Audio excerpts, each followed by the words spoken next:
रहीम अस्सलामुअलैकुम। Welcome to this video lecture. जो course हम स्टडी कर रहे हैं वो है हमारे पास डिजिटल लॉजिक एंड डिज़ाइन। और लास्ट लेक्चर के अंदर जो टॉपिक हमने डिस्कस किया था वो सिक्वेंशियल सर्किट स्टार्ट किया था और उसके अंदर हमने देखा था SR latch using NOR gate. ठीक है, और आज हम क्या करेंगे, बेसिकली इसको नैंड गेट की मदद से हम इसको सॉल्व करने की या इम्प्लीमेंट करने की कोशिश करेंगे। ठीक है, सो लैच बेसिकली हमारे पास था क्या, लैच हमारे पास बेसिक स्टोरेज एलिमेंट है, उसको हम क्या कहते हैं, लैच कहते हैं। जो क्या करता है, लैच करता है 1 और 0। लैच का मतलब है होल्ड करता है या स्टोर करता है 1 और 0 को, क्योंकि हमने कहा था कि जो सिक्वेंशियल सर्किट्स होते हैं उनमें कम्बिनेशनल प्लस मेमोरी वाला एलिमेंट भी होता है, तो मेमोरी वाला एलिमेंट ये ऐड कर रहे होते हैं। ठीक है, सो स्टार्ट करते हैं क्योंकि नैंड गेट से कर रहे हैं। सो हम क्या करेंगे, सबसे पहले मैं इसकी डायग्राम ड्रा कर ली है। डायग्राम में अगर आप देखें, मैंने इनको ज़रा शफल किया है, आर को नीचे ले आऊँ, एस को ऊपर ले गया हूँ। ठीक है, आप भी कर सकते हैं। सो एस किसके लिए होगा, सेट के लिए होगा। ठीक है, और आर किसके लिए है, रीसेट के लिए। ठीक है, S for set and R for reset. ठीक है, सो ये मैंने दो गेट लगा दिए हैं, नैंड गेट है, ये भी है, ये भी है। ठीक है, और ये मेरे पास दो आउटपुट आ रहे हैं जो कि कम्प्लीमेंट्री आउटपुट्स होंगे। सो अब एक और चीज़ मैं अगर आपको यहाँ पे बता दूँ, सेट उस टाइम होगा जब Q इज इक्वल टू क्या होगा, Q इज इक्वल टू 1 होगा, और रीसेट कब होगा, जब मेरे पास Q इज इक्वल टू 0 होगा। ठीक है, ये कंडीशन होगी, सही है। सो हम अगर अभी इसको स्टार्ट करें, सो ये मैंने क्या किया, नैंड गेट का ट्रुथ टेबल भी यहाँ पे ड्रॉ कर लिया है। नैंड गेट का ट्रुथ टेबल क्या होता है, जब दोनों इनपुट, जब इनमें से एक भी इनपुट 0 हुआ तो आउटपुट हमारे पास 1 आएगा, जब दोनों 1 हुए तो आउटपुट हमारे पास 0 आएगा। ठीक है, सो अब हम क्या करते हैं जी, केसेस स्टार्ट करते हैं। अगर हम फर्स्ट केस को कंसिडर करें, मैं एस की वैल्यू अगर 0 लूँ, आर की वैल्यू 0 लूँ, तो मेरे पास क्या कंडीशन बनेगी, एस की वैल्यू अगर मैंने 0 ले लिया, आर की वैल्यू मैंने 0 ले लिया। ठीक है, दोनों की वैल्यू मैंने क्या की है, 0 ले ली है। ये वाला केस है 0 0। ठीक है, सो 0 ले लिए हैं। अब अगर मैं ट्रुथ टेबल पे आऊँ तो देखूं, अगर एक इनपुट की वैल्यू भी 0 है तो मेरे पास आउटपुट 1 आ रहा है। देखें, इधर 0 0 है तो 1 आ रहा है, इधर 0 1 है तो 1 आ रहा है, इधर 1 0 है तो 1 आ रहा है। मतलब अगर इन दोनों इनपुट में से एक इनपुट भी 0 है तो आउटपुट मेरे पास 1 आएगा। ठीक है, सो यहाँ पे क्या होगा, ये इनपुट 0 है मेरे पास, सो इस Q का मेरे पास क्या आएगा, मैं Q जरा इधर पीछे लिख देता हूँ, तो आउटपुट मेरे पास क्या आएगा, 1 आएगा। सो इधर भी मेरे पास एक इनपुट 0 है, तो मैं डायरेक्टली राइट कर सकता हूँ कि इसका आउटपुट मेरे पास क्या आएगा, 1 आएगा। ठीक है, सो दोनों का आउटपुट मेरे पास क्या आएगा, 1 आएगा, क्योंकि एक इनपुट भी 0 है तो आउटपुट हमारे पास 1 आना है। ये हमें ट्रुथ टेबल कह रहा है, किसका, नैंड गेट का। ठीक है, सो मैंने 1 1 राइट कर लिया। सो मेरे पास क्या आएगा, यहाँ पे Q की वैल्यू भी 1 आएगी। बाकी आउटपुट मुझे, बाकी इनपुट को मुझे देखने की जरूरत ही नहीं है क्या है, अगर एक इनपुट 0 है तो ऑब्वियसली उसका आउटपुट 1 आएगा। सो इधर दोनों मैंने 1 1 राइट कर लिए हैं। अगर आप गौर करें तो दोनों का आउटपुट 1 1 आ रहा है, Q भी 1 आ रहा है, Q प्राइम भी 1 आ रहा है, जो कि हमारे पास कंट्राडिक्ट कर रही है ये कंडीशन। सो ये हमारे पास कंडीशन यूज नहीं होगी, नॉट यूज्ड।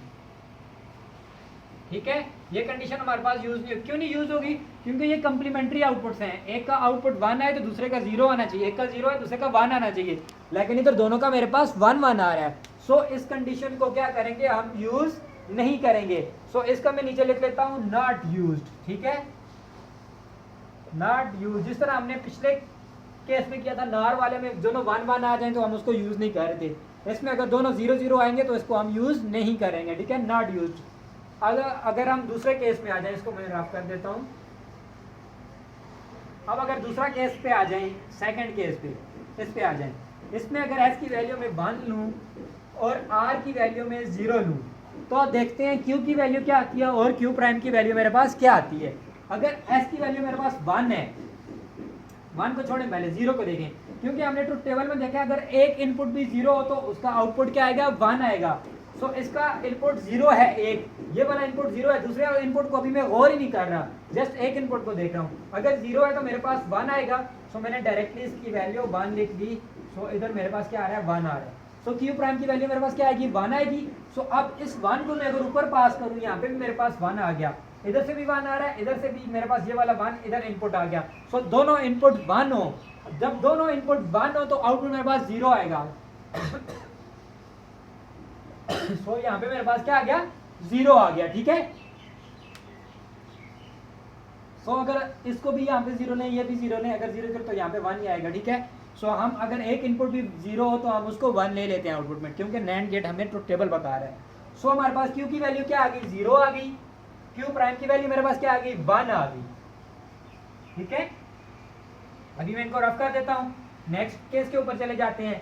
सो क्यू की वैल्यू मेरे पास 0 आ गई, क्यू प्राइम की वैल्यू 1 आ गई। अब नेक्स्ट केस देखते हैं, केस नंबर 3, जब एस की वैल्यू में 0 लेता हूँ और आर की वैल्यू में 1 लेता हूँ। अब देखें, क्योंकि मैंने कहा था एक इनपुट भी 0 हो तो उसका आउटपुट 1 आएगा। देखिए मैं दूसरे इनपुट को देख ही नहीं रहा, ठीक है, दूसरे इनपुट को मैं देख ही नहीं रहा, तो मैं डायरेक्टली यहाँ पे 1 राइट कर रहा हूँ। ठीक है, 1 मेरे पास आ गया। अब इस 1 को मैं अगर पास करूँ तो ये भी 1 है, ये भी 1 है, दोनों 1 होंगे तो आउटपुट मेरे पास 0 आएगा। आई नो, ठीक है, क्योंकि ट्रुथ टेबल बता रहे हैं 1 1 दोनों 0 आएगा। ठीक है, आई एम थिंक आपको समझ आ रही होगी कैसे किया है, क्योंकि अगर एक इनपुट भी 0 हो, देखें 0 है, 0 1 0 1 1 1 0 1, तो हम डायरेक्टली उधर आउटपुट में 1 राइट कर देंगे। ठीक है, तो यहाँ पे जब 1 आया तो इसको मैंने एज इनपुट पास किया 1, और यहाँ से भी एक इनपुट 1 आ रहा है, 1 1 1 1, आउटपुट 0 आएगा। ठीक है, सो मैंने यहाँ पे मेरे पास क्या आ गया, क्यू मेरे पास 1 आ गया और क्यू प्राइम मेरे पास 0 आ गया। सो मैंने इनको राइट कर लिया। ठीक है, अभी मैं अगर इनको ऐसा ही रहने दूं, ठीक है, सो अगली कंडीशन में भी आपको समझाने की कोशिश करूंगा। नेक्स्ट कंडीशन अभी मेरे पास क्या है, एस की वैल्यू भी 1 है, आर की वैल्यू भी 1 है, तो मैंने क्यू और क्यू प्राइम फाइंड करना है। अब मेरे पास क्या कंडीशन है, एस की वैल्यू भी 1 है, आर की वैल्यू भी 1 है मेरे पास। जब दोनों कंडीशन मेरे पास 1 1 होंगी तो ये मेरे पास कैसे काम करेगा, ये चीज़ थोड़ी सी यहाँ पे समझने की जरूरत है। ये आप कैसे समझेंगे, क्योंकि ये वाली जो कंडीशन है हमारे पास, ये एज ए मेमोरी एलिमेंट काम करेगी। कैसे, एज ए मेमोरी एलिमेंट काम करेगी। क्यों एज ए मेमोरी एलिमेंट काम करेगी, जिस तरह लास्ट कंडीशन में नॉर गेट में S is equal to 0 R is equal to 0 as a memory element काम कर रहा था ना, या प्रीवियस स्टेट, सो ये भी वही काम करेगी। अगर देखें एस की वैल्यू भी 1 है, आर की वैल्यू भी मेरे पास 1 है, तो देखें ये एज ए मेमोरी एलिमेंट कैसे काम करेगा मेरे पास। जब एस भी 1 है, आर भी 1 है, अगर मैं इनको यहाँ पे 1 है, मैं इनको रहने देता हूँ, क्यू प्राइम प्रीवियस, क्योंकि ये प्रीवियस स्टेट स्टोर कर रहा है। देखें क्यू की वैल्यू मेरे पास 1 है, क्यू प्राइम की वैल्यू मेरे पास 0 है, तो देखें अगर एस की वैल्यू मेरे पास 1 है, आर की वैल्यू मेरे पास 1 है, अगर यहाँ पे मेरे पास अगर एक का इनपुट आ रहा है जो 1 है, ठीक है,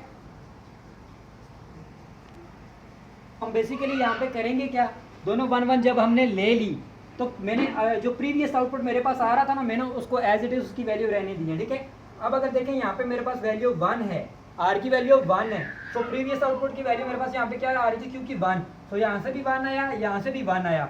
सो 1 1 दोनों जब 1 1 होंगे तो यहाँ पे मेरे पास क्या आएगा, 0 आएगा ना, तो यहाँ पे मेरे पास क्या आएगा, 0 आएगा। दोनों 1 1 होंगे तो यहाँ पे आउटपुट मेरे पास 0 आएगा। सो क्यू मेरे पास 0 ही आ रहा था, तो मतलब इसने वैल्यू होल्ड की हुई है 0 क्यू प्राइम की। ठीक है, तो अगर ऊपर वाले को अगर हम चेक करें अभी, तो एस की वैल्यू मेरे पास 1 आ रही है, यहाँ से मेरे पास 0 जा रही है, इसकी वैल्यू मेरे पास यहाँ पे इनपुट एज ए 0 जा रही है। सो 1 एंड 0, अगर 1 और 0 तो हमारे पास आउटपुट क्या आता है, 1 आता है ना। ठीक है, आउटपुट मेरे पास 1 आता है, तो यहाँ पे मेरे पास क्या आ गया, 1 आ गया। सो इसका क्या मतलब है, इसका मतलब है कि ये वाली जो कंडीशन है ये एज ए मेमोरी एलिमेंट काम कर रही है, एज ए मेमोरी एलिमेंट काम कर रही है, या आप ऐसे कह सकते हैं इसने प्रीवियस स्टेट वाली वैल्यू को होल्ड किया हुआ है या लैच किया हुआ है, प्रीवियस स्टेट वाली वैल्यू को इसने स्टोर किया हुआ है। मतलब इस कंडीशन ने इस वैल्यू को स्टोर किया हुआ है अपने अंदर। अगर यही कंडीशन में अगर इस ऊपर वाली पे लगाऊं, अगर मैं इनको अभी रफ कर दूं, यही कंडीशन में अगर ऊपर लगा के चेक करूं, ठीक है, अगर इस कंडीशन में क्या वैल्यू आ रही है मेरे पास, S1 है, R0 आ रहा है, S1 है, R0 आ रहा है, आउटपुट क्या आ रहा था, 0 और 1 आ रहा है, 0 और 1 आ रहा है। अब मैं चेक करूंगा कि आया कि इसमें इन चीज़ों को स्टोर करवाया कि नहीं। ठीक है, अगर R की वैल्यू 0 है, R की वैल्यू 0 आ गई, तो Q की वैल्यू मेरे पास ऊपर क्या है, 0 आ रही है, तो यहाँ से 0 आएगा, यहाँ से 0 0 0 क्या होता है, 0 0 हमारे पास आउटपुट 1 आता है। ठीक है, सो आउटपुट 1 आ गया, इस 1 को अगर मैं एज ए इनपुट ऊपर पास करूँ 1 और 1 ऊपर है, सो 1 1 यहाँ पे मेरे पास क्या आएगा, 0।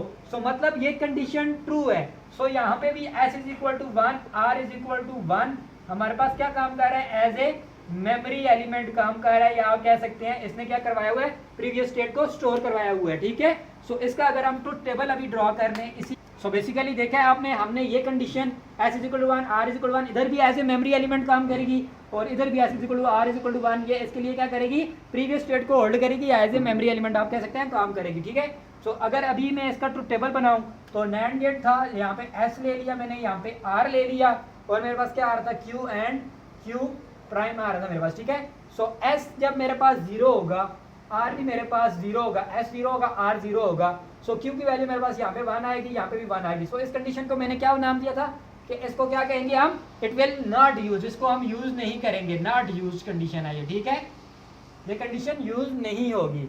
और जब दूसरे मेरे पास यहाँ पे 0 1 आएगा, S0 है, R1 है, S1 है, R0 है, या दोनों जब 1 1 है, अब इनका मैं जब दोनों 1 1 है तो मैंने क्या कहा था, ये एज ए मेमोरी या प्रीवियस स्टेट काम करेगी। तो यहाँ पे मैं लिख देता हूँ प्रीवियस स्टेट को स्टोर करेगी, या आप इसको मेमोरी भी कह सकते हैं, ठीक है। सो दूसरे ऊपर वाले जो तो मेरे पास रह जाएंगे, जब मैंने आपको कहा था क्यू की वैल्यू यहाँ पे मेरे पास क्या आएगी, 1 होगी, 0 0 1। जब मैंने स्टार्ट में आपको बताया जब क्यू की वैल्यू मेरे पास 1 होगी तो ये मेरे पास क्या होगा, सेट होगा, और जब मेरे पास क्यू की वैल्यू 0 होगी तो मेरे पास क्या होगा, ये होगा रीसेट होगा। सो ये बेसिकली था XOR latch using NAND gate. So इसमें बेसिकली हमने पहले इसकी डायग्राम देखी, उसके थ्रू हमने कुछ केसेस सॉल्व किए हैं। एक केस था जो यूज़ नहीं हो सकता था, और दूसरा ये लास्ट केस बन रहा था जिसमें वैल्यू 1 1 थी, तो ये हमारे पास एज ए मेमोरी एलिमेंट या प्रीवियस स्टेट को होल्ड कर रहा था, ठीक है। सो ये 2 केसेस थे जिसमें हमारे पास क्यू की वैल्यू हमारे पास 0 आ रही है, तो वो हमारे पास क्या रीसेट स्टेट है, जिसमें क्यू की वैल्यू 1 आ रही है तो वो हमारे पास सेट स्टेट है। सो वो बेसिकली जब 1 आएगा तो सर्किट को सेट कर देगा, जब 0 आएगा तो सर्किट को रीसेट करेगा। So that's all from today's video, I hope आपको समझ आई होगी। सो इंशाल्लाह नेक्स्ट वीडियो लेक्चर के अंदर हम नेक्स्ट टॉपिक के साथ, नए टॉपिक के साथ आएंगे। Thanks for watching, good bye.